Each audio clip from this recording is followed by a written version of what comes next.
असां पुछणु चाहींदासीं त हिन वक़्तु गुज़िरियल कुझु हफ़्तनि खां वठी करे सिंध में औरतुनि खे क़त्ल करण जो सीज़न ई हली रहियो आहे। तव्हां बि सरदार आहियो, इलाइक़े में उसर रसूख़ रखो पिया, केतिरा तव्हां वटि केसिस आया आहिनि जिते तव्हां औरतुनि खे मरण खां बचायो आहे, कारोकारी खे? हज़ारे औरतूं बचायूं आहिनि? बिल्कुलु। ॾिसो, असांजे बरोच के हिकिड़ो रवाज़ आहे, इहो बदकारी थियणु ग़लति आहे, न थियणु खपे।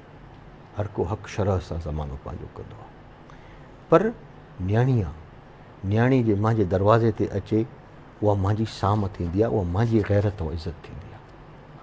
क़तन को बि सरदार नवाब इहा शइ जे मां नथो सम्झां त कोई ईअं चवंदो त हिनखे वञी तव्हां मारियो। पर अक्सर करे इल्ज़ाम त इलाइक़े जे वॾेरनि ते ईंदो आहे, जेको तव्हांजा लोकल वॾेराज़ हूंदा आहिनि त उहे ई चवंदा आहिनि त तव्हां जेको आहे पहिरियों माण्हू मारे अचो ऐं पोइ उन खां बाद उन्हनि जे अहिड़ी हरकत कई आहे त उहो उन शइ जा उन्हनि खे सज़ा मिलणु खपे। पर ईअं थिए थो? Not in my area age it. त तव्हां पोइ कीअं इन्हनि केसिस खे रिज़ॉल्व कंदा आहियो? असां रिज़ॉल्व इहो कंदा आहियूं त जेको फ़ैसिलो ईंदो आहे, उहो जेको असां वटि साम थी ईंदी आहे, उहा बची ईंदी आहे शयुनि खां, त उन खे मारण जो हक़ु असां वटि कोन्हे, जेके ख़ुदावंद ताला बचाए।